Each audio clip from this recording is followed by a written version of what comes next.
This is episode 64 of the Wilderness Locals podcast. On this episode, we have Mason from Notch Navigator. Mason is a geographic information systems expert, and he's developed a new data set specific for BC. This podcast is brought to you by Coniferous International, the toughest hunting gear on the planet, bar none. Frontiersman gear, high quality, completely custom, handmade knives made in the heart of the Peace Country. And as always, we're brought to you by Just Shooting Arrows, BC's premier archery shop. I don't have a ton of notes prepared for you, but you know what? I don't either, to be honest. I figured it might, it's easy enough to just kind of wing it, because in reality, there's only so many points you can really kind of touch on, because even fundamentally, a lot of people don't even really know what GIS even is, right? So you kind of have to break it down and then just, I don't know, put it in at face value, right? So yeah, totally. And the cool thing about us sitting down and chatting is I'm the consumer. I paid for my copy. And I've been, how long have I been using it now? 2 years? Well, it's only been, I started the whole thing, the whole Top-Notch Navigator endeavor started kind of by accident, but it was it was around May of 2020. So we're about a month and a half in of full lockdown, essentially, right when it began. And so then I basically, by the time the because at first it was just for the off-roading cruise, because it started out, I was just on a bunch of Toyota 4x4 pages, just for basically getting parts and stuff like that for my old kind of junky 92 4Runner, and I was just on there. And then once kind of COVID hit, it really just started popping up over and over again, what's everyone using for maps and apps and whatever. And I've always just made my own stuff, so I never really had to, I just used kind of the more utilitarian route of just what everyone industry just kind of uses for quick and dirty. And then, well, one night, to full disclosure, it was just I was you know what? I had a few drinks, everyone was doing at the beginning of the lockdown. I was just kind of you know what? I'm not really doing anything right now. I had been laid off to a bunch of people, all the contractors got laid off basically as soon as the beginning of COVID started. And I just had a lot of time on my hands, and it was a drunken Facebook post just snowballed. And it was probably the only time a drunken Facebook post has ever benefited anyone. And it was you know what? I'm seeing all these posts about maps. I could probably make you guys some maps that from what I'm seeing, I could probably stack some more stuff on there that you guys would like. And then I just kind of woke up at later than is necessary for an adult to do, but it was COVID, right? And sure enough, there was upwards of 50 some comments, yeah, we'd be into that, and so on. So I just I remoted into my friends. I have a friend with a supercomputer, and because I was working for a company at the time, I didn't have my own setup, but so he does a lot of drone analysis and work. So I took my crappy old Acer from university that was $300 in 2012, and I remoted into his machine, and then just started pumping out these huge maps that covered a lot of areas, and basically just started being okay, check these out, guys, $20 a pop, let's go. And everyone's oh, these are actually pretty sweet. And so then it just kind of kept going from there. So I was okay, well, took basically everything from that, and then I bought my own machine. And then started making formats for other apps once I realized, okay, so then there's Gaia, GPS, and Locus, and all these other things. Yeah. And it just kept going. And and then so you start seeing all these forums and pages of people that are into stuff. And it's the old product that is spawned out of necessity, not desire to do it, but the necessity to do it. And to do something. Yeah, I think we should preface this for everybody listening. Your name's Mason. Yeah, that's me. You're the dude behind my kind of secret weapon, and I'm reluctant to record this podcast. I've been putting this off for quite a while. Because I feel this will help a lot of guys out. And it's not that I don't want to help people. It's that I don't want people to end up where some of the places that I hunt from using your map set. I mean, that's the part of the whole thing, though, is really it's not really, especially when you're using like the hunting maps with like the forest cover and stuff like that. It's not, it still involves a certain level of interpretation too. You really have to, it involves a level of understanding and analysis too. Mm-hmm. So it's not telling you where to go, right? Some people are like, oh, it shows me where people's previous harvests were. It's like, why would anyone post that? But I mean, whatever. Like, so like, I mean, and we all know, like, you can go stand where I shot my elk in 2019, and there's probably not an elk there right now. You know what I mean? Yeah, of course, right. You know, it's never the same twice, where it can be, unless, like, you know, everyone has their honey holes and you know, places that they like. You know, that's another thing. Like, why would I need a better map? I've been doing good all this time, right? And yeah, like, so some people go to the same spot every year, sort of thing, and they always just clean up, right? And that's fine. Something, but like I don't know. I started hunting pretty late in life, right? I didn't really grow up doing it or anything like that. Like, I'm from the city. I grew up in Calgary and moved out here in BC in 2009, and did like you know, my university, and then moved to Williams Lake in the Caribou, and just everyone out there was doing it, right? And basically, like, before I started selling these maps for like recreationally, for like, you know, rec sites and camp spots and stuff like that, it was actually just for hunting, because we were just doing like kind of forestry maps. And I had my boots on the ground. They had me like, they wanted someone that was like kind of new. They basically were just like, okay, well, you don't have any like formal training in like forestry or anything like that, so we're going to just make sure you spend some time just going out there and like doing this stuff. And that's where it really, like, I started like, so I did a bit of half and half, and I made some maps for my friends, and they're like, well, you have more roads showing here than Backwards Map Book does. And I was like, well, I mean, I don't really know how like other sources really source their data. It's like, there's a big mess of ways, obviously, but as far as local BC data goes, it's pretty straightforward. It's just open license government data. You just have to assemble it correctly, right? But yeah, essentially, it just started out like as hunting maps. And like, yeah, so here's all the recent cuts and stuff within like a certain time frame. You don't want ones that are too old, because if the clear cuts are too old, then you're just going to have this sapling regeneration that's like higher than you could ever like look over or see through, essentially. So if you choose these clear cuts that have been basically inactive and planted for the last like 5 years, then you're going to have something that you could basically have like shoulder height and still be able to aim over, but hide behind, right? So you could see antlers over top and still have cover behind them and move through it or whatever, right? And then that also kind of plays into, you know, if it's a 5-year-old cut, then that means the road was active 5 years ago, which also, so now you know how your access is too, right? And that's kind of like those are like two big ones, right? Because BC, almost all of our roads are for that purpose, right? Yeah. That's why they exist in the first place. Yeah. So, I mean, like, that's like, rather than just driving around aimlessly, if you have just like a target and you're not just like wasting fuel, or, I mean, some people are just like, the first couple of times I went hunting, people were hoping for something to just run out in front of the road. I didn't really get it, right? It was like four guys in a truck. we all have rifles, and I was like, so like, this is cool and all, but like, you know, what happens? Like, do we draw straws when we see Bambi, or no? Like, I'm new, so I should get it right. I don't know. Yeah. So let's give like a high level overview here, and then let's break it down a bit about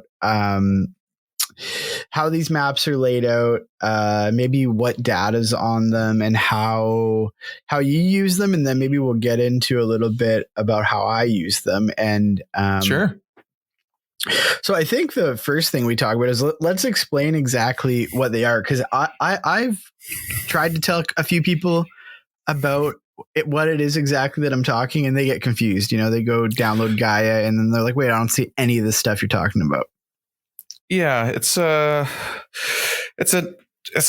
Well, it's hard to explain. It's super visual, and essentially, like kind of the way it's just for the listeners. If it's, I don't even know if this will make it easier to understand, but you know, and like, you know, I don't know if you went to like in school back in the day, your teacher would have this projector that had that like transparent thing, and they would draw on it and project onto the screen to the class, right? And so basically, if that was a map and you were to draw like a stream as a blue marker, and you could just pile another like transparent film on top of that, and red would be your roads, and you can just keep stacking and stacking different layers. So then the first one would be streams, second ones would be roads, third one would be clear cuts, fourth one would be contours, and like, elevation contours, and then, private property, and like, First Nations boundaries, trap lines, wildlife management units. And it just keeps going until you just have this giant stack. And then you have a complex map essentially. And, my maps just have, I don't know, upwards of, if I were to count, like it's probably pushing 50 plus layers on there, but like, what, some that you see, some that you don't, like some that's just working in the background. And so it's really just like a giant, just sandwich of geographic information that's just unique to BC alone. And some of it's unique to specific regions in BC. Yeah. And so sorry, I'll probably have to try and mute some of these other guys. My bad. That's okay. So just some other sources, like for example, in Gaia, like I'm as far as I can see, like other than if you were to get some like forestry maps or search and rescue or something like that, even in which case they're usually outdated. But I feel like I'm the only one that color codes and categorizes their forest roads. Yeah. Because they're not all made equal, obviously, and they have different lifespans and ways to kind of assess their use and their lifespan essentially. Yeah. So one of the things I love about your map set is the like maintained forestry service road, deactivated forestry service road, and then like other existing road. Like it makes it so easy to get into some of these spots. You're like, okay, I'm gonna have to bail out of the truck here. And I mean, I don't know, 8 times out of 10, it's bang on.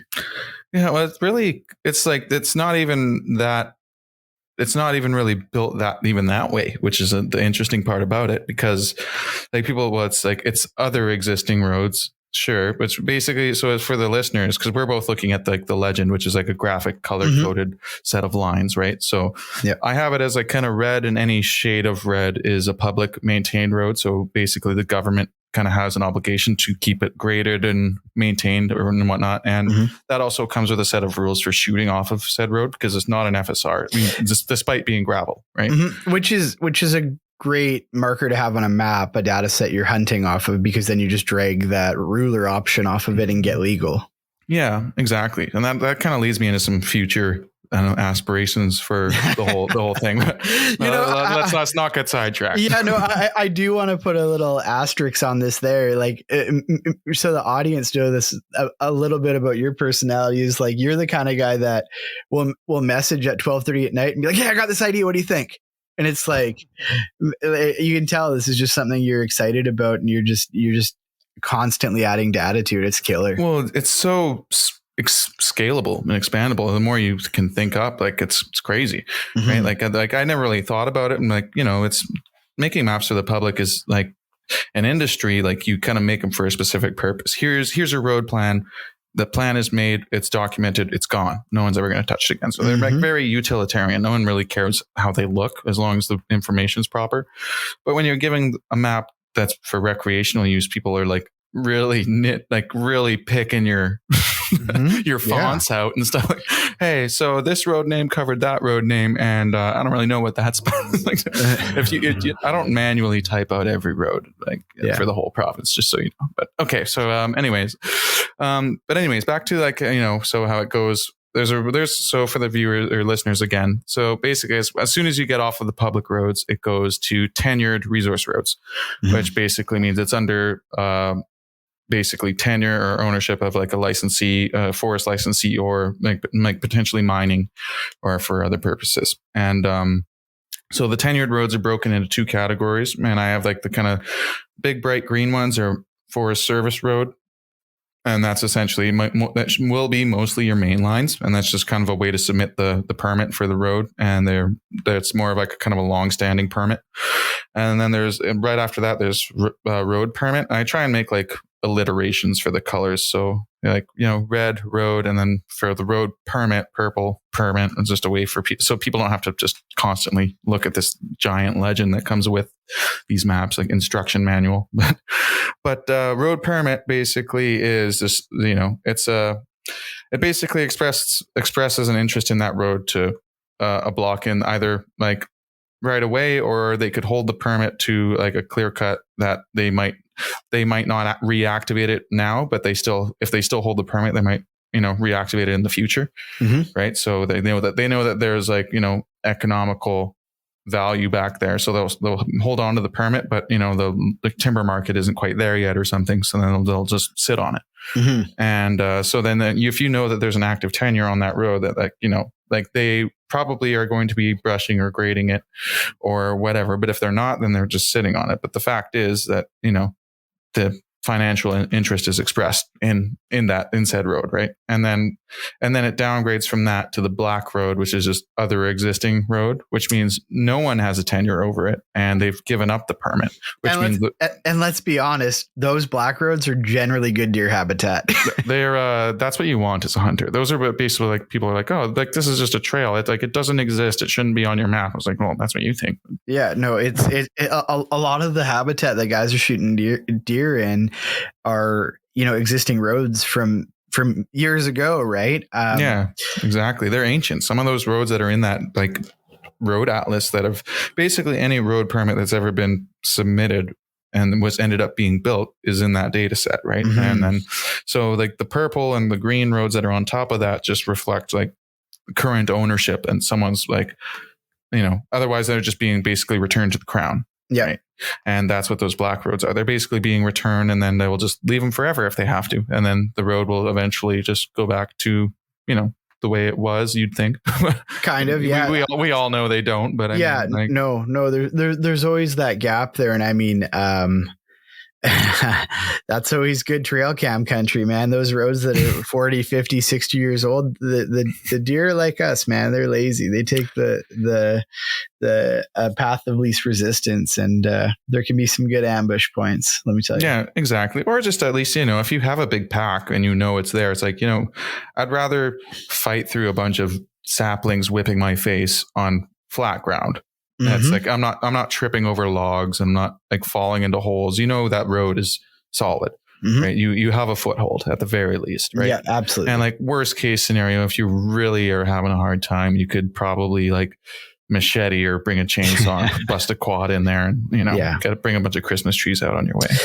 I mean, I've even used them in pretty steep country where maybe making a mistake climbing up something that would be an absolute nightmare to get down, and then get on my map set and like, okay, there's there's one of these other existing roads or a road from years gone by, and I can drop a little bit of elevation here and try to find it. And I have definitely got out of hairy spots that way by having that data set available. That's just it, is like someone at some point in time had like a clinometer and like surveyed it to be the most efficient, gradual, like, grade and slope out of there. Right. Mm-hmm. So, and they usually flow out if you're at the end of the road. Obviously they don't really, especially back in the day, they didn't really make big looping roads, especially in BC. Mm-hmm. So it's just basically kind of just a web. Yep. And just kind of all funnels back into the main line. So yeah, that's a pretty useful one. And especially for hunting, if cause that's basically like, okay, find a spot to park your truck, man, here's your walking access, especially for people who walk, just, not a given these days. Yeah. Yeah, for sure. But, no, super useful knowing how to get into these places. And you're always adding to it too, which is cool. I mean, I have an area I'm hunting right now that was going to come across your desk here soon, where with a question on it for non-motor vehicle access and what the boundary actually is, because I can't find a government map anywhere. So yeah, I mean, like I like a lot of people have been kind of pushing for me to do a more like Hunt Buddy and iHunter style of thing, where it's just like, well, we want to know like just kind of where we stand with the rules and regs for that stuff. And it's like, I am striving to have a more like one-stop shop for all your, navigation and mapping needs. But at the same time, there are like, it's, there's a lot to do, and it's not really my specialty, to be honest. Mm-hmm. And I really like, some people like, well, you could just have like if there's a way you could like link all like the open seasons and stuff to like whatever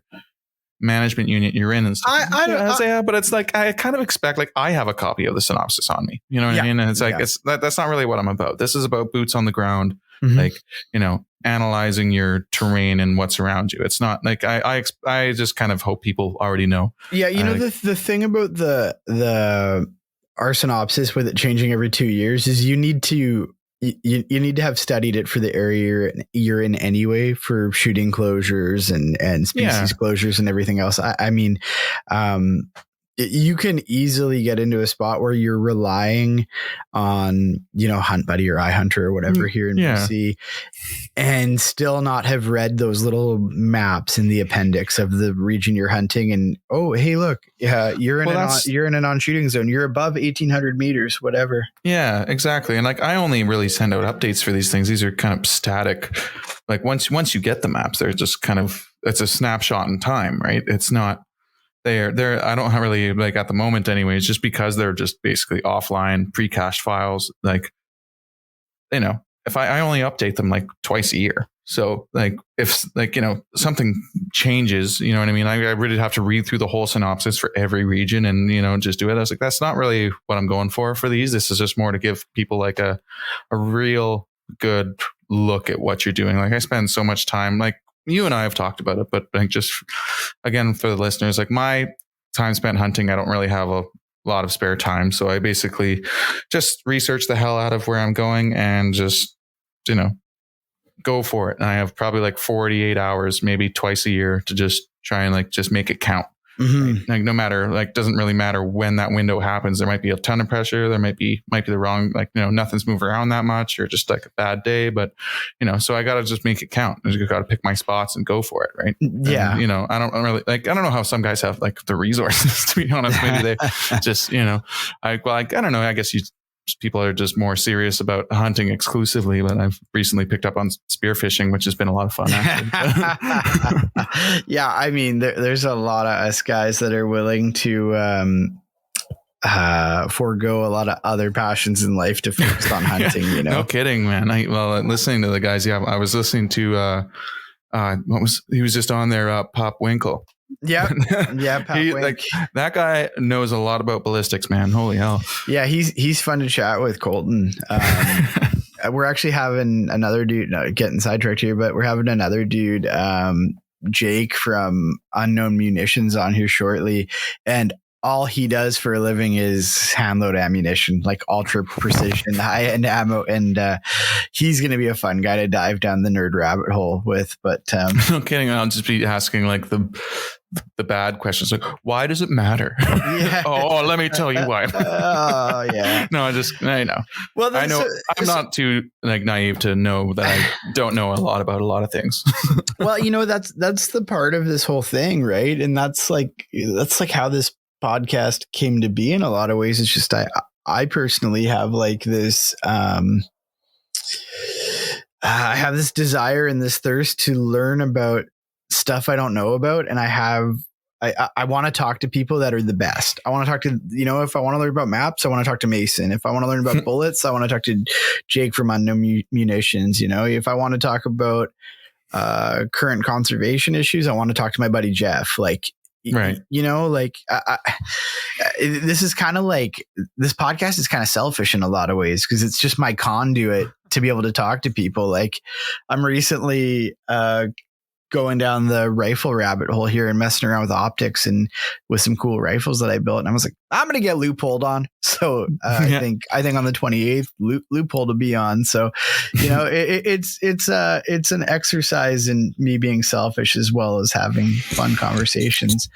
So like, in that same vein, that's how you and I kind of got linked up. Is I think I stumbled across your map on Facebook, maybe.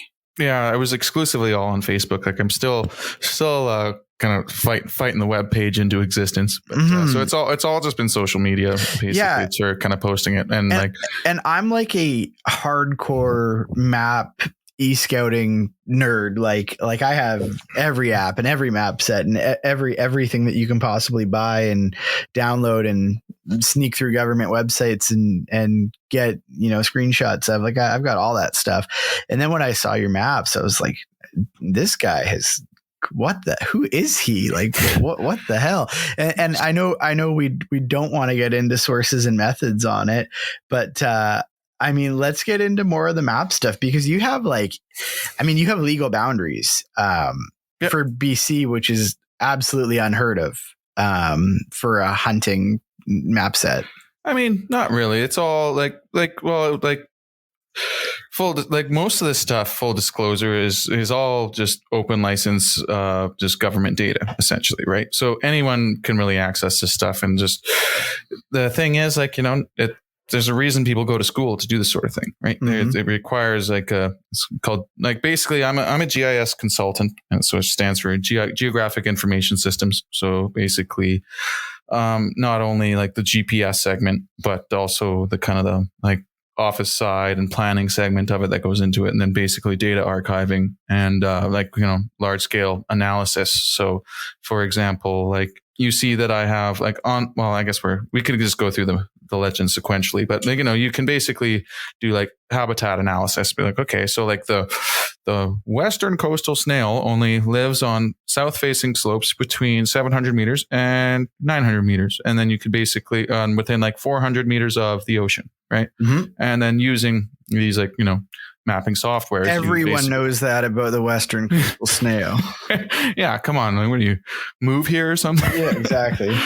But yeah, so using this software, you can kind of just basically isolate those areas and within parameters and kind of set specific limits. And it's actually a super powerful tool that people aren't really aware that it exists or is used in the capacity that it is. But BC being a pretty active biological haven, obviously, mm-hmm. there's a lot to work with. And BC was actually one of the first or the first province in Canada, I believe, to open up a open license data policy mm-hmm. for a lot of their data, and a lot of it is obviously access only, and some of it isn't shared with the public, and obviously for repackaging it and repurposing it to make product such as myself, then it has to be fall under certain kind of rules, obviously. So, but mm-hmm. Full disclosure, most of the stuff that I'm actually using is available on IMAP BC, but it would you'd be pretty hard pressed to kind of assemble it all at once and then take it offline. Where do I get the sheep collar data? I'm totally kidding. Don't answer that. Don't answer that. I have it. Don't answer it. You have a bleeper tool, don't you? No, I don't. Oh, okay. No, I don't want to go to jail. Oh man, that's funny. Yeah, it's the data set you put together though is it's phenomenal, man. And the what is it? The purple square with the purple diagonal lines, oh yeah, purple for private. the do not go, man. Yeah. I get a lot of text messages from buddies hey, can I go on here? I'm no, man, you can't go on there.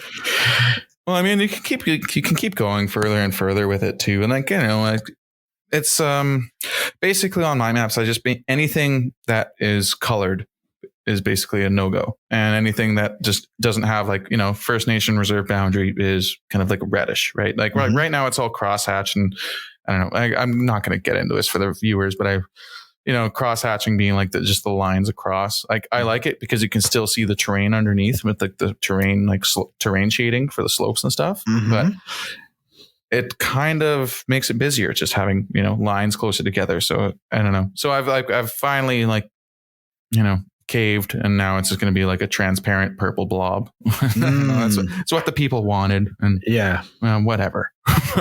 Yeah. But anyway, it's one thing. If this was a video podcast and we would actually kind of zooming in and talking about it, right? But so I got to kind of digress from talking about the visual aspects. That's okay. You're explaining it well. And another one that I really like is the national park, provincial park, regional green space, eco reserve, and protected areas green blob. And it's cool because those areas aren't universally no hunt, but it does prompt you to look up the rules when you see them. Yeah, for sure. Well, like some provincial parks, you can even kind of dip your toes in, right? Absolutely. So, I mean, like, or protected areas too, man. Yeah, exactly. Well, like even it listed on there, like I just didn't have enough room on the legend, but there's a conservancies on there too. And nice. Which is like basically it's all part of the same thing. Like just kind of like a, don't fuck around zone. But. Yeah, exactly. Is there anything else you want to talk about on legal boundaries and? Well, a lot of people, it was surprising that a lot of people be like crown leases, like, do you show crown lease? And it's really like, doesn't occur that frequently for me to have really, like, it's never in my work really caused any issues, but it is basically, people just have a crown lease under the power line, or just, they have like a 100-year lease for their like range tenure or something like that. But it's like, so it's private, but not private essentially. Yeah. And, so if usually those leases are pretty long term, right? So it may as well be shown as private. So I was like, okay, like that's a fair point. I'll add it in. Right. And like, a newest edition actually. And, I don't think this guy's really on Facebook that much, but I added, trap lines, which is cool. And like, those guys aren't really, it's not really like I feel like they're a dying breed, but unfortunately, yeah.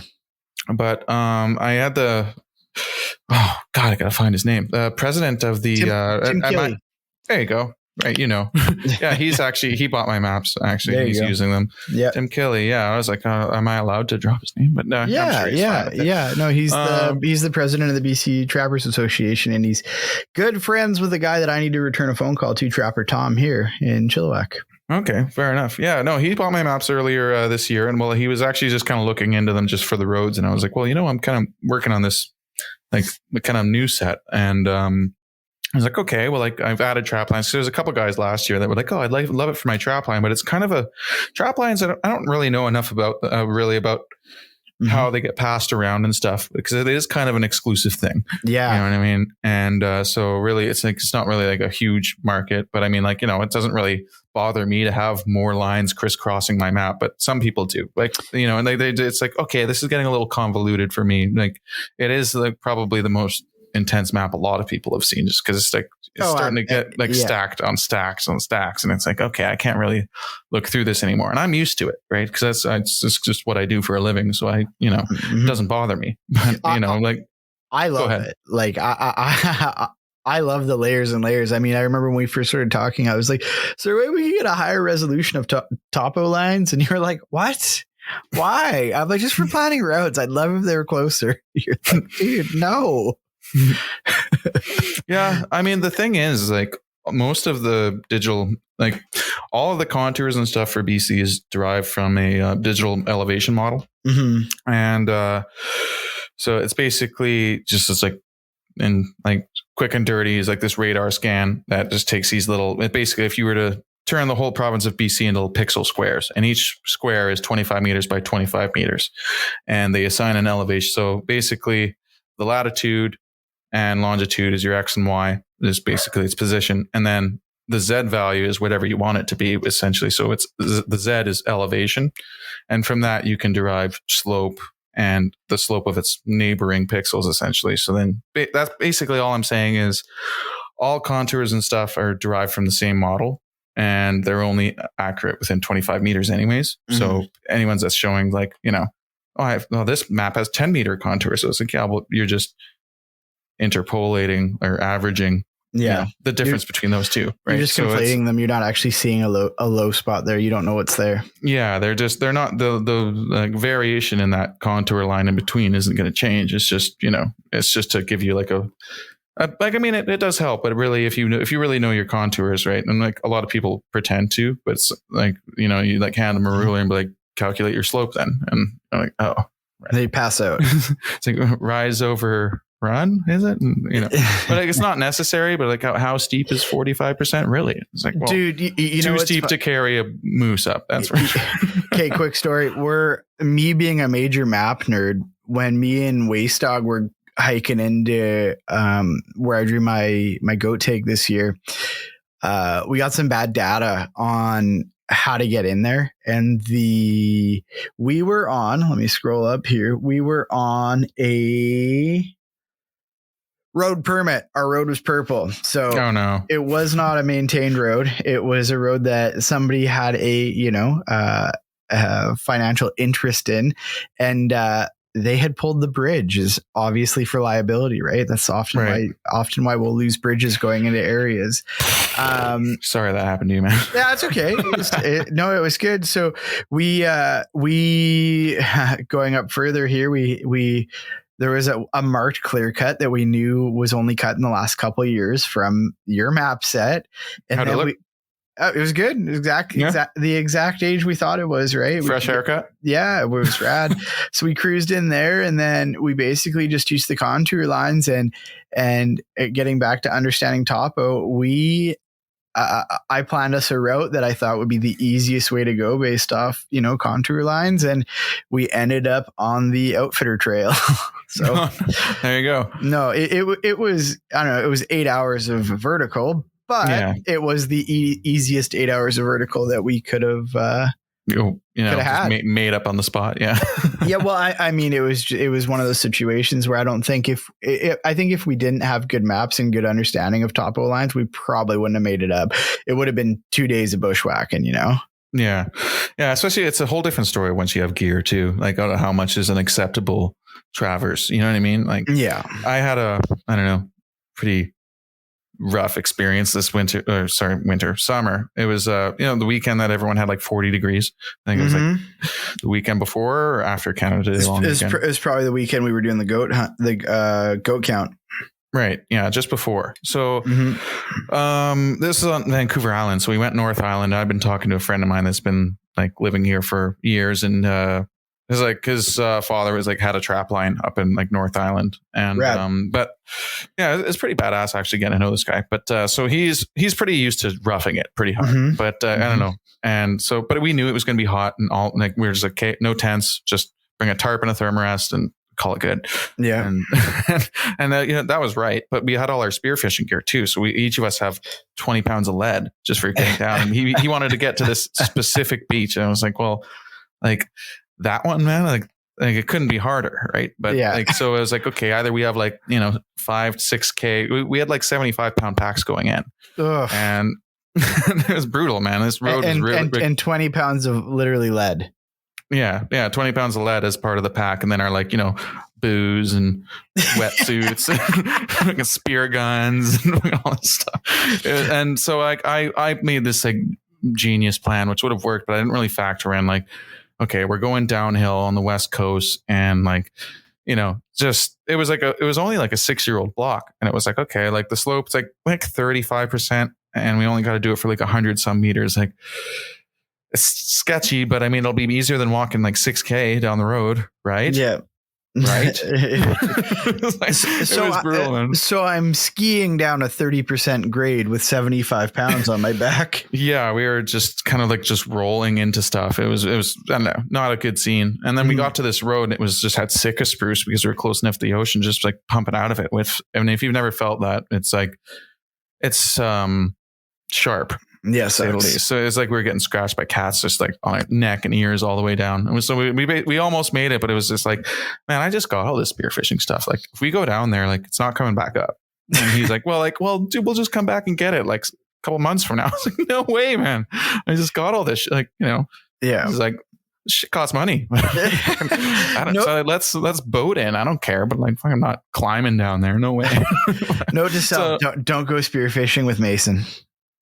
Okay. Well, and then we just retreated to just a like kind of common beach where other people were, and like it went fine. Right? Yeah. We all got fish, and it was like, that's the thing about it. It's like, like no one's fishing there. You're allowed to do it. Like, and you know what I mean? It's like spearfishing is very cool. It's like, I know I've never been much of a fisherman, but something about it, like spearfishing just resonated with me, after that same guy I was talking about, they're like, yeah, check this out. My friend showed me a photo, and that's Mike. And he's just like fed like 7 people off like some lingcod straight out of the ocean. He just like went in with his wetsuit and just like, I think we were having a beach fire on the beach and just had a fish fry. Boom. Like, people are just fed, and it's like, that's super badass. I'm like way closer to doing that than I am buying a boat and having a place to store it and all that. I was like, totally. I'm getting spearfishing gear. Let's do it. I can't remember who it was. It was one of them Black Rifle cats. He was just saying, I'm not a gun guy or a bow guy or whatever. I'm just a projectile enthusiast. And I'm like, man, I feel the same way. Anytime you get to fling something at another critter, like I'm here for it. And like, spear fishing speaks to my sensibilities, but not climbing up mountains with literally lead in my pack. That part of it was poorly thought out. I don't know. I was kind of going off of someone else's ambitions on that one. I'm like, okay, Mason, you get us in, and like I don't know, we'll just go from there. you're the map guy. Yeah, exactly. Like, what is this, man? Like, it didn't work out first try. Like, what do you know? I don't think there's ever a time in my crew of friends and guys I hunt with that I'm not the dude planning the routes, you know? Yeah. Well, for the most part, that's usually my role too. But sometimes it sucks when you overstep kind of your confidence, I guess. You're like, yeah, it's all going to be good, guys. Like when, oh yeah, you bring your brand new truck down this road. No problem. Every year I dedicate a bit of time to helping out a brand new hunter and try to get them on their first deer. Right. And, like I was telling you offline, with some personal stuff this year, I'm not getting out as much as I'd like. So, my guy I'm helping this year, I'm sending him out tomorrow on an area that I've actually been in, and I kind of scouted it and stuff for him. But I said to him, like, yeah, pull your truck right here. And then I remembered that I don't care if my truck gets like beat up at all. And he's driving a brand new F-150. So we'll have to report back later this week. Yeah, we'll see how many branches he bends and get a forearm workout in. Yeah, exactly. Probably none. So let's keep going on these maps. Yeah, of course. So, the legal boundaries and stuff. I mean, it's all pretty self-explanatory stuff, but all super useful. One that is like super accurate and super useful and was super useful on our goat hunt was the actual streams, creeks, and like wetlands and water bodies.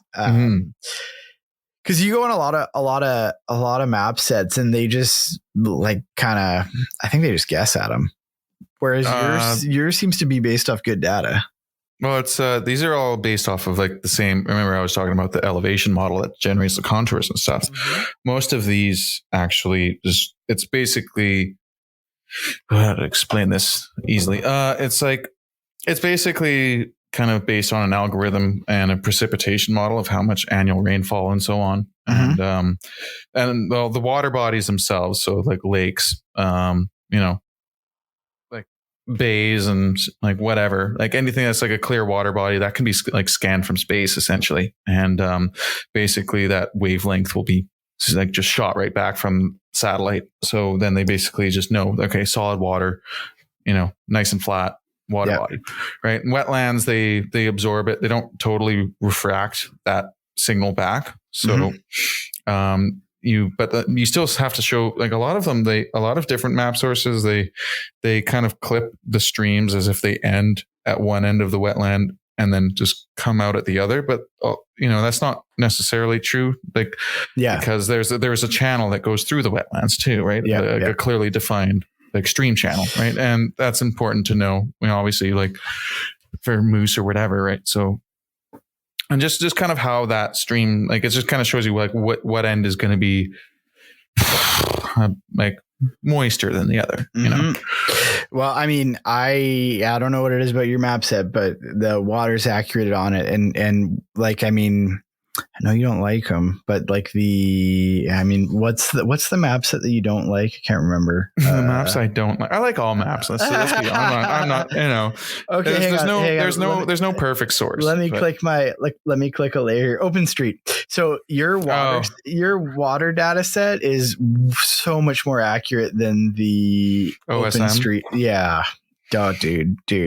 Like we're dying for water, and I like flip back over to the Top Notch stuff. I'm like, we're only 500 yards from good water. Let's roll. Like, yeah, for sure.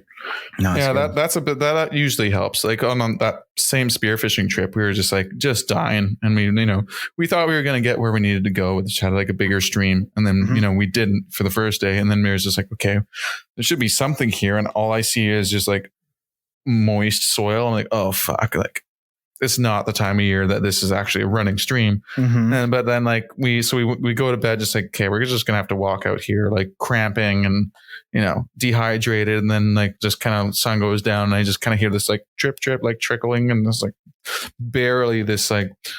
barely even a stream like dripping off of this cliffside. Like, oh my god, we're all just drooling around it, filling up our filter bags. Yeah, like, it saved us. Either that or we would have been drinking beer the whole time, and it would have been a disaster. That's not quite hydrating.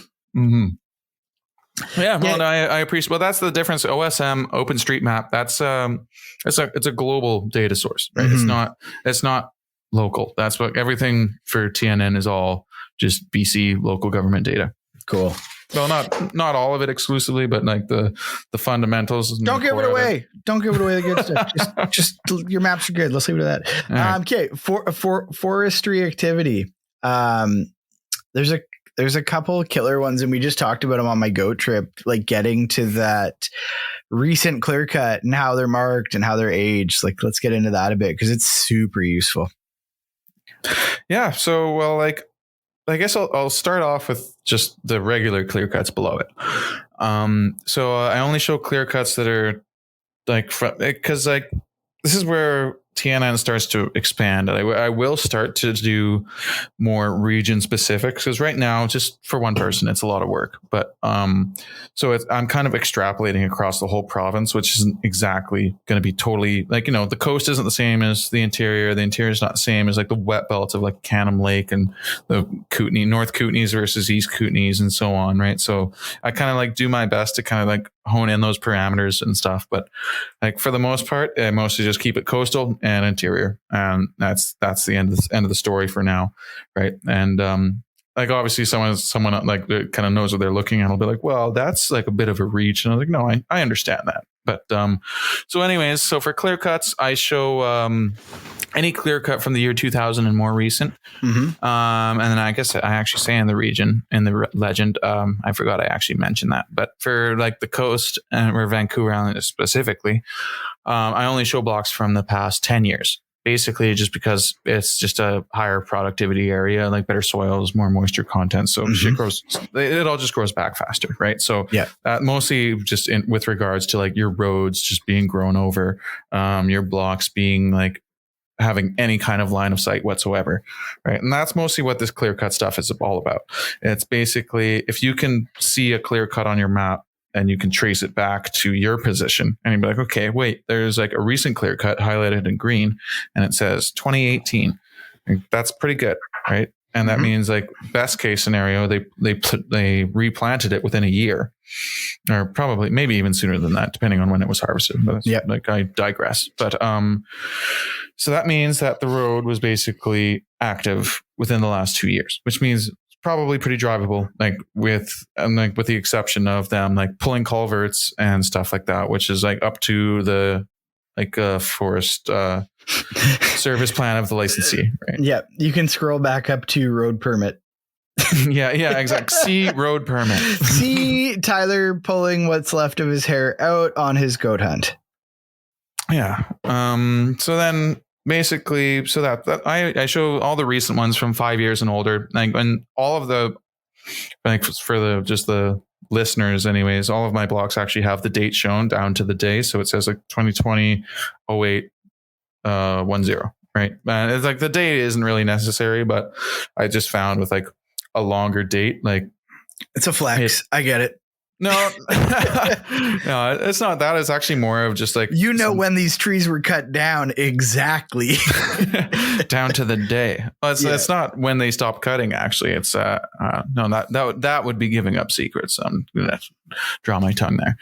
But anyways, for anything past 5 years though, like you're looking at like, okay, it's grown in, but now I should be able to walk in. It might still be under permit, but if you have like a 10-year-old block, or maybe even like what I found, like an 8-year-old block of Vancouver Island is even though it has an active tenured road, and like That means that they might still be planting it and stuff. So they might still be making tree planters walk in there because it's not growing well, right? So they keep the tenure active or like, for whatever reason.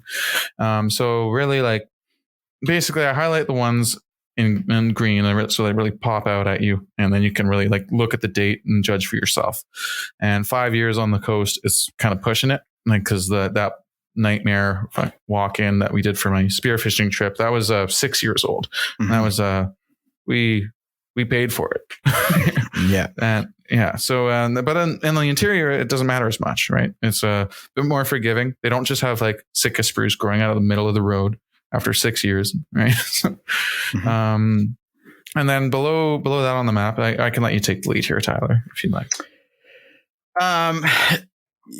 Yeah. I mean, so we talked about how the clear cuts are dated, which is super useful. So you know how big they are and what you're kind of getting into, right? I mean, that translates into, you know, as a hunter, it translates into you're going to pull into a clear cut that you can see into, that you can glass into, or that you can't, right? Right. And foraging too is if you're looking for moose, like, and for browsing areas, right? Yeah, totally. Which I mean, I think is massive. And I think we talked offline the other day about a burn layer that you're working on, right? Oh, well, it's already on there, but I actually just repurposed it because I just didn't think it looked very good. I have all the historical wildfires from the last 10 years. And I think like 10 years is like, I've seen them from older, and it's like really stops to matter because, well, I mean, it's like, again, I'm extrapolating because I go, you know, what grows back after 10 years on the island is not the same as what grows back in 10 years out in the Okanagan, obviously. Right. So like, you know, a region by region, like kind of take on the maps is like, you know, it's a future goal right now. It's just, I just kind of like picked a middle of the road parameter that I kind of like thought was like, you know, it would kind of fit it. And so it's kind of left to people in their region to kind of like interpret it. So yeah, I have fires from the last 10 years shown. And so like for like foragers and stuff, basically like anyone in Merritt or the Okanagan, or it's going to be like flooded with morale pickers essentially. If you're into that sort of thing. And obviously, you know, with regrowth and stuff, and it's probably just going to be pushing the wild. You guys probably listening to this know how fires work. You're going to have wildlife. It's good to talk about, and it's especially relevant right now. Yeah, no, for sure. Well, like it's crazy. Like, well, once I actually saw it, because I was like, you know, that's okay. I follow it online. Just like I'm on the BC Forest Fire Wildfire Service page. And I was like, oh yeah, like obviously, like I was line locating on the 2017 fires in Williams Lake and you know, the Hansville fires and stuff. Like you know, I've been there where you can't fucking breathe. You know what I mean? It's like it's shitty. But you know, and then the after effect of just kind of what it looks like and the regrowth and whatnot, right? So but initially, yeah, like the wildlife is all just pushed out. They got to go somewhere else, right? And yeah. And, you know, and like what happens, like, you know, the difference between 10 years, 5 years, and then 2 years. It's all like very, very different. Plays a role into kind of like how they forage and how they move around and, you know, what your line of sight will be and what your access will be, what your vehicle will be able to drive through. Just even given the amount of ash that's, you know, the roads aren't as stable as they were before. Right. And things like that. So I don't know. I'm not like here to tell anyone how to hunt or anything like that. No. But I mean, the data is super useful to have if you can look at a area and go, hey, okay, this burn is 3 or 4 or 5 years old. Like there's going to be really good green up in that area. Let's go have a look. Yeah, absolutely. Well, and we haven't got into the one next to it, which is the forest cover, which is actually the vegetation inventory of BC. Yeah. Do you want to go there first, or do you want to go to wildlife layers first? Let's do wildlife layers last. Actually, I think that's probably the most controversial one that you have, right? Probably, but I don't know. It's not as bad as people might think. There you go. Okay. So this is the area that I I struggle with the most, because I'm crappy at knowing my different kinds of trees and stuff like that, and how Right. how it relates to habitat. I mean, a few times I've texted you and been like, "Hey, what does this mean?" Yeah. No, So- of course. So And this is a gross simplification, of course. It's obviously way more complicated than that, even. Right? But, for sure. But like, so on your maps, you have old growth designated, old mature, and then you go by species even. yeah. So cool. Yeah. So to break that down, how I have it classified, there's different age classes, and the classifications are from they're from 1 to 9, and I'm not using those. I'm obviously grouping them into different. I'm grouping the age classes. So sorry about that. No worries. So basically, I'm not showing anything that's immature, because like anything that is like immature coniferous stands, whatever, you just have a jail bar close together, immature trees, essentially. Like you can't move through it, you can't see through it. It's not what you want. No. Right. It's not ideal. You're going to be making noise. It's just, like who cares? Just let it grow and find somewhere else. Mm-hmm. So that being said, so I have it split into what is called like the Cyril classes, which is basically old growth, old mature, and then I just cut it off. Nothing beyond mature. So I have basically the mature trees. Now this is obviously again a gross. I'm reaching here because each species has its own maturity rate and stuff. But yeah, it's a high level overview.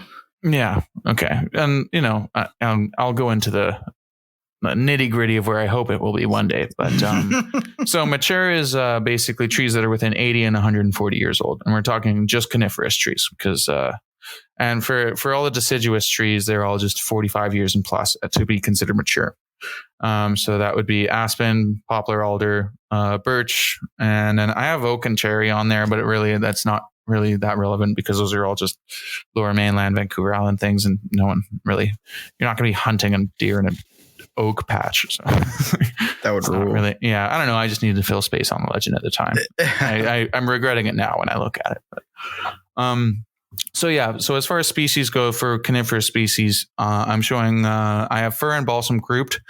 And basically, Douglas fir, balsam fir, and now they occur naturally together on the island and on the coast a bit more frequently. But in reality, in the interior, balsam and spruce are actually more closely grouped. So this is basically just the leading percentage of whatever species has, the most of them is basically how it's symbolized. So if it's like 60% Douglas fir, then that will be like the darker color essentially. So I have fir, cedar, hemlock, pine, and spruce. And generally speaking, spruce is basically in low-lying wet areas where you would find moose along the wetlands and stuff like that, basically everywhere in the interior. If you're finding spruce on Vancouver Island, it's almost guaranteed Sitka spruce on the coast.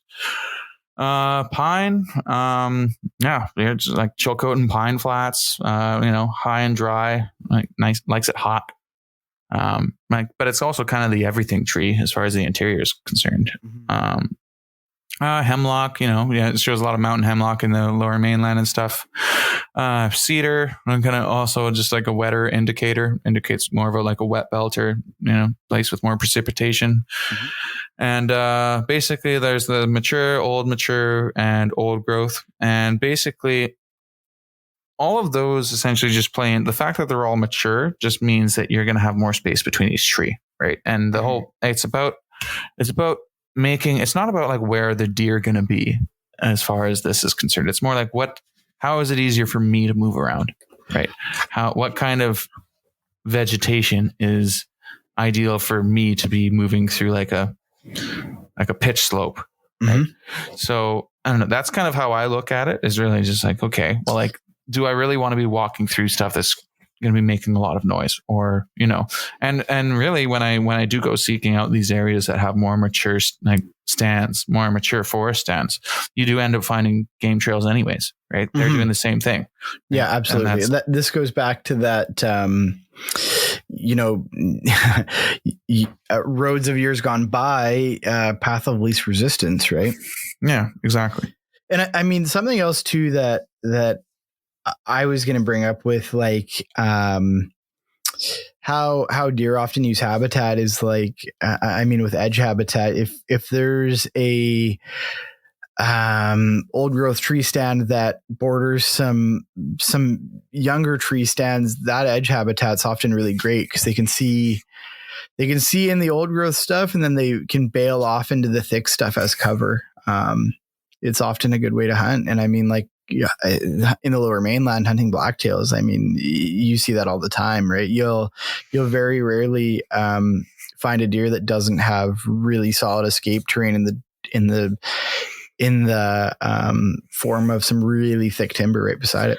Exactly. And the source of this like vegetation data is derived from is like over the year, it was really painstakingly done back in the beginning, but now they just update it year after year and basically account for the depletions and, just the changes. And they do it with satellite imagery and all these sorts of things to see like the crown closure of trees and stuff. And then there's more information that you can get from it. Like, how much, like if you have, 80% crown closure being like how much of the canopy is totally close to sunlight, then that, how does that affect the like ground vegetation coming up? Mm-hmm. Right. So then you can kind of like, you make these models to extrapolate like, how much brush you're going to be kicking around. And so it's pretty cool, but it's a lot to basically include in a large sweeping area. And how do you symbolize that on a map? Mm-hmm. Right? Like what your like ground brush is going to be like under a tree. Yeah. I mean, I think like I said, it's a high level overview of this stuff. And I know you have aspirations of dealing it down to the blade of grass on the ground. That'd be nice. But. Yeah. But that being said, like, I mean, and part of the reason why I have been just selfishly keeping you to myself for a while here is because these are all good ways to find animals faster. And I mean, a lot of tough animals to kill are animals that are in thick vegetation that need some edge habitat, and they like it in the form of different types of vegetation near each other, right? Yeah, as true as that is, though, like if someone is willing to learn this much about ecology and like use this to their advantage, then like I really don't think you're what's causing the decline in ungulate population. No, that's not. I didn't mean you specifically. I didn't mean you specifically. But like, even if this gets out to the masses, most people don't really have like the presence of mind to use it to that capacity. You know what I mean? Yeah. No. I'm kind of my tongue is firmly kind of planted in my cheek when I say that. It's been a good secret weapon for almost 2 years here, right? So yeah, well, that's awesome. I'm glad you've had some success with it. Absolutely, it's cool to see. Just the I don't know, testimonials, I suppose. Mm-hmm. Okay, so one of my favorite things to have, and I used to manually look this up on the provincial sites, on the provincial mapping software, is winter range and migration corridors. And I don't think many people know that you can actually look them up. Yeah. The thing is about like just using the BC IMAP service and like the Data BC catalog is that you can't take them offline. Mm-hmm. So, and unless you download it and you have some software to convert it yourself, then by all means. But even then, you have to know what the species codes are. And like it's easy enough to look up winter range. I had a guy being like, "Well, look, my app, like I'm a diehard eye hunter guy, and I can do anything with this that you do with your maps." I was like, okay, well, like let's start with an easy one. And okay, like let's go with ungulate winter range. And he's like, okay, got it. And I was like, okay, so differentiate between each polygon and area you see, like which species is which.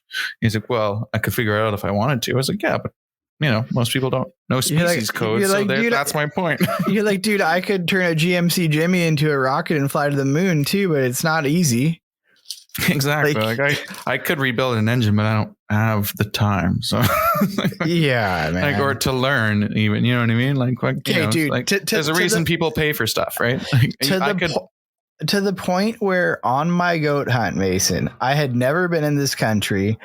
I got some good data from the biologists about the goats in that area from a survey from 5 years ago. I had some guys that had hunted, 20 KOA, but guess what? Using these, the provincial biology reports for the goat surveys that happened to already be on these maps, I kind of knew where the goats were going to be anyways. Crazy. Like, and it's just winter range, right? But then it doesn't really. I mean, it's they're goats. Yeah, they're tough, man. Oh, dude. Yeah. There's not they blow my mind. They're crazy animals. Mm-hmm. Yeah, but anyway, like we knew inside this mountain complex, from the months of December to February to March when they were doing these surveys, we knew where the goats were. Right. Like, without even going on a provincial website, like. That's just it. Like, it's not me, obviously. It's like, obviously people that have skills in their areas procure these data sets for obvious reasons, right? Mm-hmm. They do them for restrictions against industry and, like recreational interference and whatnot. And they just try to make sure that they have a place to go. Mm-hmm. Right. And, that's the point. But it's obviously it's disclosed for a reason. And, I don't know. It's like I'm not an expert on goats in that region, or for example, or like elk populations and whatnot. But it's like it's all out there, right? And like like you can take the information or leave it, right? And like it doesn't mean that there aren't moose or elk in other areas, for example, right? Like it's just basically something that's been highlighted, and just by observing that in its own will teach you something about where to look in other areas, right? Absolutely. That's the truth, man. I think you just hit the nail on the head, right? And so like, I have a big mule deer chubby right now. And like, I don't know. Weird way to I need one of those every episode. I don't know what it is this year, but like, I'm all hot and bothered about mule deer, and using those indicated mule deer winter ranges and indicated mule deer migration corridors. I find now that I'm using these map sets, I find that it's kind of changing some of my early season hunting tactics because I know where not to look. Yeah. Oh, it's all about saving time, right? Well, I already explained how I hunt. I hunt for like a total of like 72 hours a year. Like I don't have time to waste. And like, and I'm not, I guess, I don't know, sounds unethical at this point when I say it out loud, but I mean, but like the mule deer winter range, it's like, it's huge. It's massive. Yeah. And the thing is, all it's about is basically mule deer winter range is a restriction on logging. And it basically makes sure that they have a heavy enough canopy cover from the trees for them to basically have thermal cover to last throughout the winter. Right. Mm-hmm. And that's all it is. So if you're like, just something might not be designated as mule deer winter range, but you could still have heavy enough canopy cover for it to be suitable mule deer range. Right.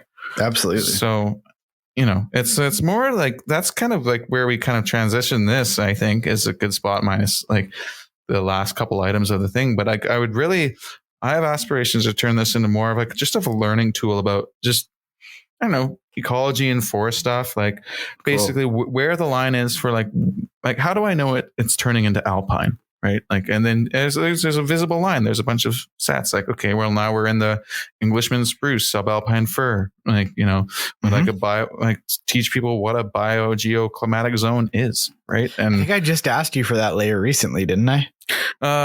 I think so. Like, I mean, it's out there. I can, I'll PM you something. Yeah, there you go. But no, you're onto something here, man. And it's really great. And like to kind of cap off that the wildlife layers here. I mean, there's mule deer, whitetail, moose, elk, caribou, mountain goat, and everybody's personal favorite, grizzly bear habitat / range. Which is two different things, obviously. Yeah, a giant circle around BC right now. I'm just kidding, but yeah, and then you have beetle infestation on here too, which is pretty cool. Yeah, I don't really know who cares about that anymore. I don't know. Some people salvage the wood because it has a cool color. I don't know. It was just available, and I was like, you know what? Like, it doesn't matter because they attack. They attack stressed out larger trees. Right? They become habitat trees for like just like a lot of like, I don't know, bird people, I suppose. If you're like looking to get a lot of photos of woodpeckers or something like that. Like although like it's like primarily geared towards hunting. It's like this is of highest utility to hunters. Absolutely. 100%. Yeah. But that being said, like I feel like there's a way to kind of just like bring it in for everybody with like the wildfires and stuff. Like, you have morel pickers on there and showing like mature birch. Birch in northern climates grows a chaga mushroom, which is shown to be like, it's like, shit's expensive. It's got like high in antioxidants. Fucking supposed to be like, the really Patagonia have a chaga muffin or whatever. Muffin, yeah, or tea or whatever. But yeah, no. So it's like you could basically just target, birch stands in colder climates, and potentially find some chaga mushroom and like harvest it and whatever. So like the more I really look into it, the more opportunity I really see to just keep evolving it, right? And it's already a pretty busy map, and like I don't know, it's a little bit much for some people, but I don't know. Now that like things are kind of coming together, it's getting easier to really spend more time on the important, what I think are the more important details. And because when people are just like, well, I want to know which rec sites have bathrooms, I was like, okay, well, I guess that's important.